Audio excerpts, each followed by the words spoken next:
Assalamualaikum warahmatullahi wabarakatuh. Di video ini saya akan membagikan materi manajemen perkantoran tentang arsip manual dan arsip elektronik. Oh ya, apakah sebelumnya kalian sudah pernah mendengar tentang dua jenis arsip ini? Jadi, arsip manual merupakan suatu dokumen-dokumen yang sebelumnya telah dikelola dengan secara manual untuk dapat digunakan dengan teliti dan baik agar segala sesuatu yang akan dioleh menjadi baik. Dalam pengelolaan arsip manual dikenal dengan model siklus hidup arsip atau life cycle model. Yang pertama yaitu penciptaan. Tahap ini merupakan tahapan dasar guna mengontrol perkembangan dokumen dan menetapkan aturan main bagaimana sebuah dokumen akan dikelola sesuai dengan nilai manfaatnya bagi organisasi. Yang kedua adalah pemanfaatan. Tahap kedua merupakan tahapan implementasi dari aturan main yang telah disusun pada tahap sebelumnya, yaitu bagaimana mengefisiensikan proses retrieval maupun pendistribusian arsip pada pihak yang berkepentingan. Yang ketiga adalah penyimpanan. Tahap ini merupakan pelakuan terhadap dokumen setelah pemanfaatan dilakukan oleh sebuah organisasi. Bagi dokumen aktif dengan frekuensi penggunaan lebih dari 12 kali dalam setahun, perlu diberikan perhatian dalam pemanfaatannya yang meliputi bagaimana membuat prosedur penyimpanan, penggunaan peralatan filing maupun tenaga penyimpanan menjadi efisiensi. Yang keempat adalah retrieval. Tahap ini menitikberatkan pada lokasi dokumen maupun arsip yang dimaksud dan melacaknya apabila tidak kembali dalam jangka waktu tertentu.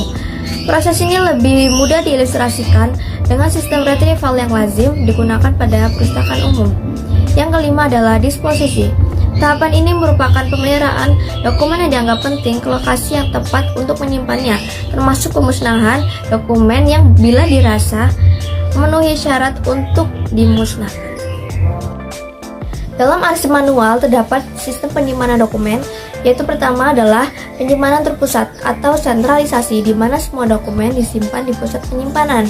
Unit di bawahnya yang ingin menggunakan dokumen dapat menghubungi untuk mendapatkan dan menggunakannya sesuai dengan keperluan yang dimaksud.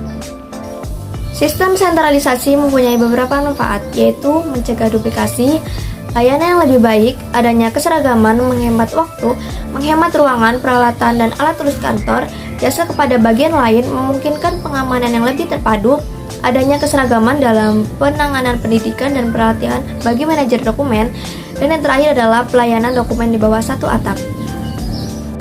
Namun sistem sentralisasi juga mempunyai kerugian, yaitu antara lain kesulitan fisik, kebocoran informasi, berbagai bagian mungkin mempunyai kebutuhan yang berlainan, adanya ketakutan akan hilangnya dokumen, dan terakhir adalah pemakai tidak langsung memperoleh dokumen bila diperlukan. Dan sistem yang kedua adalah sistem desentralisasi. Sistem ini menyerahkan pengelolaan dan penyimpanan dokumen pada masing-masing unit. Sistem ini mempunyai keuntungan, yaitu dekat dengan pemakai sehingga penggunaan dokumen di dalam organisasi dapat langsung diawasi, dan di sisi lain pemakai dapat langsung memakainya tanpa kehilangan waktu maupun tenaga untuk mendapatkannya. Yang kedua, sistem ini sangat cocok bila informasi rahasia yang berkaitan dengan sebuah bagian disimpan di bagian yang bersangkutan. Yang ketiga, sistem ini juga menghemat waktu dan tenaga dalam pengangkutan berkas, karena setiap yang relevan dengan sebuah bagian akan disimpan di sebuah bagian yang bersangkutan. Namun, sistem desentralisasi mempunyai beberapa kerugian. Yang pertama, pengawasan relatif sulit dilakukan. Yang kedua, karena banyak duplikasi atas dokumen yang sama. Yang ketiga, karena proporsi pekerjaan untuk menyimpan dokumen hanya menjadi salah satu fungsi dari tenaga administrasi. Yang keempat, sistem ini akan mengalami kesulitan pemberkasan berkaitan dengan dokumen yang relevan dan berkaitan dengan dua bagian atau lebih. Yang kelima, tidak ada keseragaman dalam hal pemberkasan dan peralatan. Dan yang terakhir adalah masing-masing bagian menyimpan dokumennya sendiri sehingga dokumen yang sama tersebar di berbagai tempat. Sistem yang ketiga adalah sistem kombinasi. Pada sistem kombinasi, masing-masing bagian menyimpan dokumennya sendiri di bawah kontrol sistem terpusat. Dokumen yang disimpan pada masing-masing bagian lazimnya adalah dokumen yang menyangkut personalia, gaji, kredit, keuangan, dan catatan penjualan. Sistem kombinasi memiliki keuntungan, yaitu yang pertama, adanya sistem penyimpanan dan temu balik yang seragam. Yang kedua, menekan seminimum mungkin kesalahan pemberkasan serta dokumen yang hilang. Yang ketiga, menekan duplikasi dokumen. Yang keempat, memungkinkan pengadaan dokumen yang terpusat dengan imbas efisiensi biaya yang lebih baik. Dan yang kelima, memudahkan kontrol gerakan dokumen sesuai dengan jadwal retensi dan pemusnahan.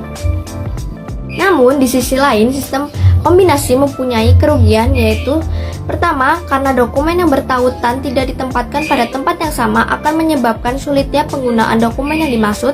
Yang kedua, kurang luas karena keseragaman di seluruh unit belum dan tidak ada. Dan yang ketiga, masalah yang berasal dari sistem sentralisasi dan desentralisasi akan dibawa ke sistem kombinasi, walaupun dapat meminimalisir apabila pengelolanya dilakukan dengan cermat dan tepat.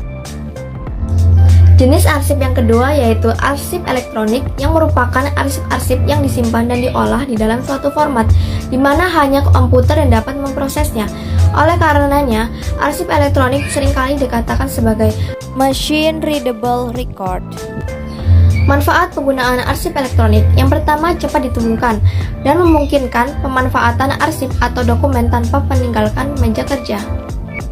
Yang kedua, pengindeksan yang fleksibel dan mudah dimodifikasi.